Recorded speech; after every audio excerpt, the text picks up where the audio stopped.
familiar with this guy's work. By the way, he's also Angel Reese's trainer. You may be like, well, Angel Reese, well, look, he's not a wizard. He's not a sorcerer, okay? He's not a miracle worker. He's simply an NBA trainer, okay? Maybe the best in the business. But part of this has to do with conditioning, and we just saw whatever it is the Indiana Fever are doing is not working. Renowned basketball coach Chris Brickley has recently addressed the possibility of training Caitlin Clark ahead of the 2026 campaign. This development carries significant weight given Brickley's impressive track record in preparing elite athletes for competition. Brickley stands among the most respected skills coaches in professional basketball. His resume includes collaborations with LeBron James, Kevin Durant, and numerous championship-winning players. Another notable trainer in this field is Drew Hanlon, who has similarly worked with top-tier talent. The prospect of Clark partnering with either of these experienced coaches represents a valuable opportunity for her development. What the Indiana Fever are doing is not working, or did not work. And it resulted in a nightmare. I mean, an absolute nightmare for Caitlin Clark. So I saw this and I was very interested by it. And I think, just in my opinion, it would be something that maybe her and Sophie and Lexi and a lot of the ladies that are on that team, considering the 2025 season presented considerable challenges for Clark. Injuries plagued her performance, and questions arose regarding the medical support provided by her organization. These concerns have sparked discussions about personnel decisions within the team's health department. Given these obstacles, working with someone of Brickley's caliber could prove transformative for Clark's career trajectory. During a recent podcast appearance, Brickley discussed his interest in coaching Clark. He revealed that discussions between them have occurred over several years. A lot of the ladies that are on that team, considering the injuries, might want to actually look into, Perhaps it shouldn't come to a surprise that Caitlin Clark's offseason workout attracts more attention and intrigue than what essentially any other women's basketball player does during their games. This is owed to Clark arguably already being the biggest star in women's basketball history, despite still only being 23 years old. Is it arguable? Really? Plans were initially made for them to collaborate during the previous offseason, but logistical complications prevented this from happening. The arrangement would have required Brickley to travel to Indianapolis, as younger players typically conduct their training at their team's practice facility. Brickley expressed hope that Clark might visit New York during the upcoming offseason to work together. He emphasized his admiration for her impact on women's basketball, noting that she has fundamentally transformed the sport's visibility and popularity. Her competitive spirit and talent have elevated the entire league. Clark's physical development has been a topic of debate throughout the season. Is it arguable? Really? I'm not sure it is. The interest in Clark's offseason started after her rookie 2024 campaign, when fans were fascinated to see what skills she would be trying to sharpen as she prepared for 2025. Now, we know she hit the weight room a lot. I've seen a lot of people talk about maybe that's why she injured her groin, yada, yada, yada. I mean, I don't know. I had pulled my groin deadlifting. Suggestions were made for her to increase muscle mass, but this approach may have contributed to her injury problems. A more strategic training regimen could help her navigate the physical demands of professional basketball without compromising her health. Brickley's expertise might prove valuable in developing techniques to escape defensive pressure, improve her ability to create shots off the dribble, and handle aggressive defensive schemes more effectively. The conversation on the podcast touched on memorable moments from Clark's rookie campaign, including her appearance wearing black Air Force Ones before a playoff game against the Aces. Despite the symbolism, the Fever ultimately lost that series in the decisive fifth game. Lexi Hall, another member of the Fever organization, spoke about team dynamics during a separate interview. Pulled my groin deadlifting back in the day several times. Heavy leg presses. I had pulled my groin. But guys, we're talking about weights on leg press up over 1,200, 1,300, 1,400 pounds. You know, I know I was deadlifting 405 for probably over 20 reps back in those days. So I mean, She praised Clark's shoe collection, noting that her endorsement deal likely provides her with numerous options. Hall also mentioned teammate Dejonai Carrington's preference for retro styles. When discussing her own future with the franchise, Hall acknowledged her restricted free agent status for the upcoming offseason. While expressing affection for Indianapolis, the organization, and the supporters, she admitted uncertainty about what lies ahead. She has established roots in the community and values her time with the team, though much could shift before the 2026 season begins. The broader context of professional basketball has grown increasingly complex. back in those days. So I mean, I don't know that she was getting into ultra heavy work like that, but it could have been a factor. Unfortunately, all of this offseason work didn't bear fruit, as Clark only played in 13 games of the 2025 WNBA regular season due to injuries. However, this bleak reality has led to extremely high interest in Clark's recovery and eventual return to competition this offseason. Recent revelations about illegal gambling activities involving multiple players have sent shockwaves through the sports community. Names like Jonte Porter and Terry Rozier have surfaced in connection with these investigations. Reports suggest sophisticated methods were employed, including technology that allowed unauthorized individuals to gain unfair advantages. Some athletes allegedly fabricated injuries as part of these schemes. These scandals have potential implications beyond just the NBA. Since the WNBA operates under similar leadership structures with significant involvement from NBA Commissioner Adam Silver, any fallout could affect both leagues. Competition this offseason. As of right now, all indications that Clark is currently working with members of the Fever's training staff in Indianapolis, God help us all, ramping up to full uninhibited basketball activity. But it sounds like she could potentially be working with an esteemed external trainer in the months to come, so long as things line up better than they did this last off season. Chris Brickley speaks on Silver played a crucial role in securing the WNBA's substantial media rights agreement, and many NBA franchise owners also hold stakes in WNBA teams. Earlier reporting from the Wall Street Journal examined whether Clark's treatment during games violated civil rights protections, suggesting she may have been unfairly targeted by opponents. Some believe this issue could become more prominent as investigations into professional basketball's integrity continue. Clark has achieved cultural significance beyond sports, drawing comparisons to other major American entertainment figures in terms of her mainstream appeal and influence. The competitive nature Clark displays has helped normalize fierce competition among female athletes. Her presence has shifted conversations about women's sports, encouraging acceptance of aggressive, passionate play that previously might have been discouraged or criticized. Chris Brickley speaks on potential Caitlin Clark workout. Chris Brickley is one of the most respected private NBA trainers and has worked out with legends of the game like LeBron James, Carmelo Anthony, and Kevin Durant, just to name a few. During his October 23rd appearance on The Line with Dr. Christian Holmes podcast, Brickley addressed potentially training with Caitlin Clark. Before we jump into that, let's just look at something. This is LeBron.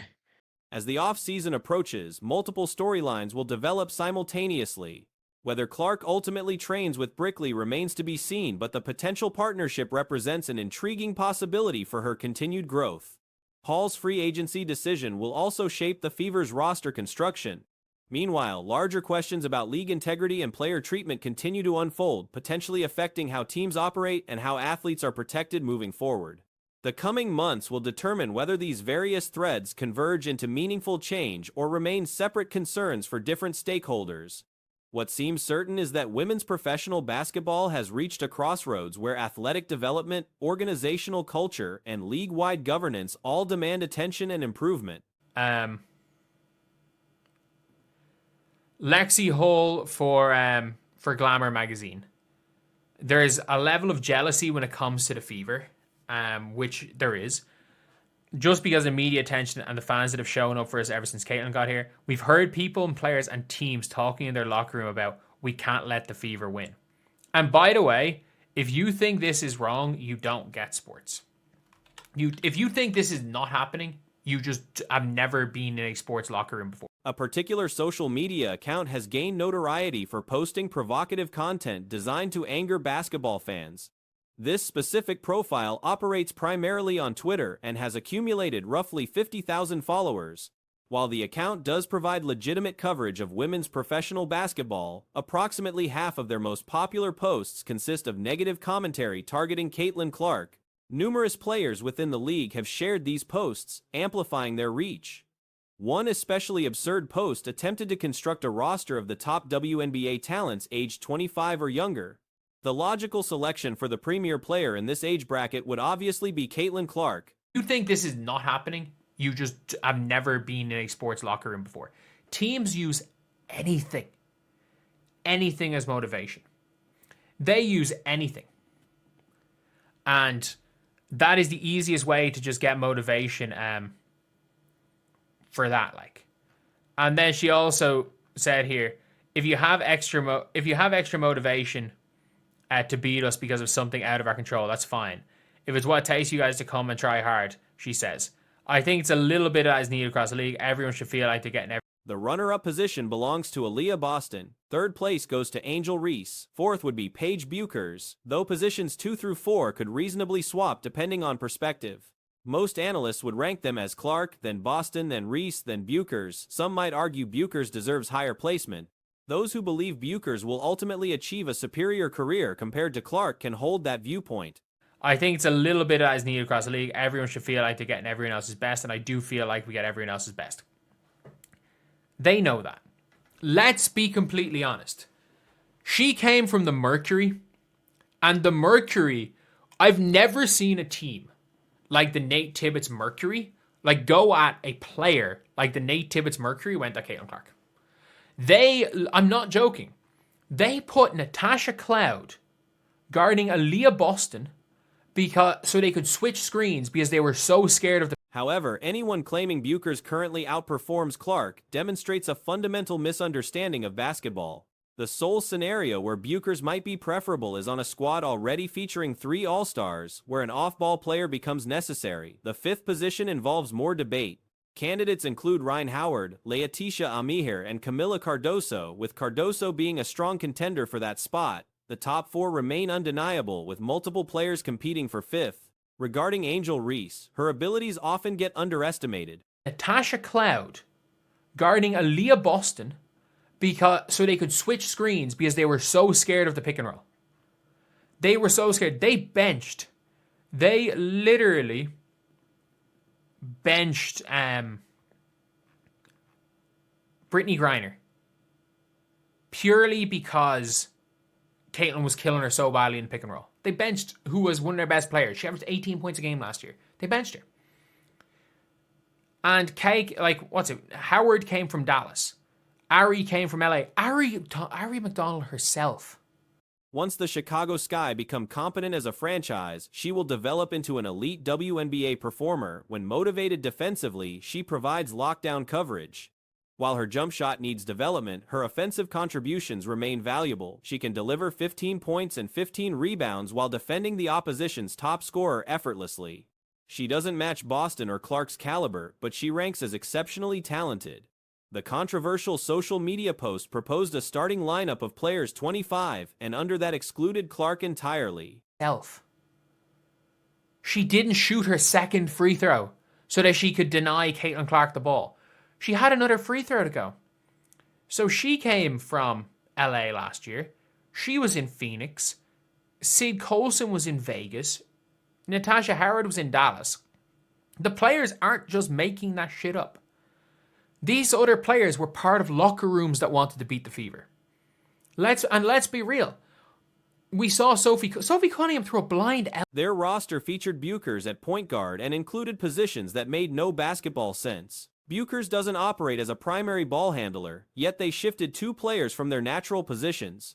This post received thousands of approvals, demonstrating how effectively rage-inducing content spreads.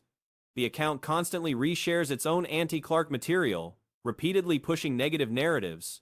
Their justification attempted to claim Buchers holds superiority due to lower turnover numbers. By that logic, Veronica Burton would rank above Buchers. Sophie Cunningham threw a blind elbow at the entire Fever team when she played for the Mercury.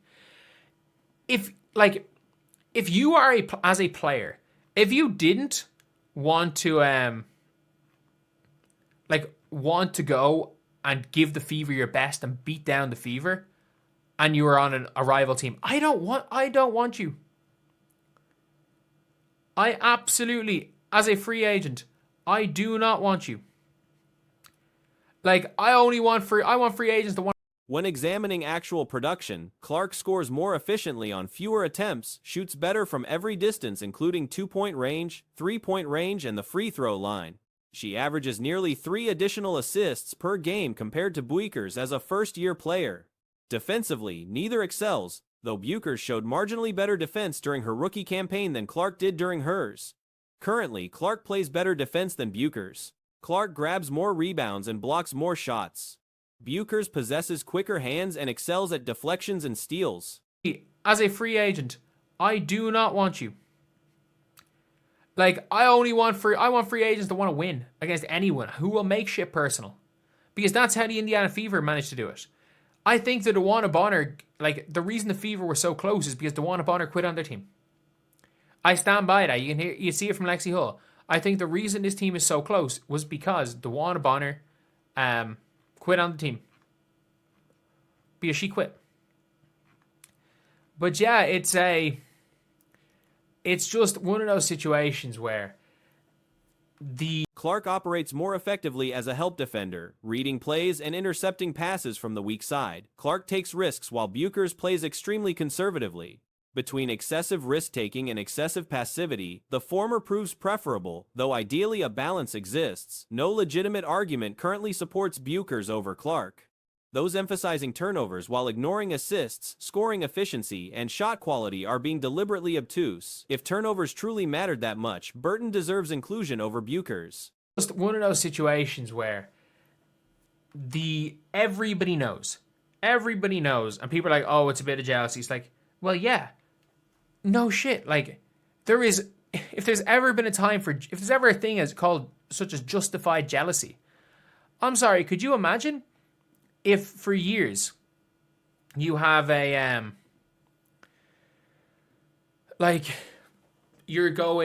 for years you're playing games with 2,000 fans and you're playing in Atlanta.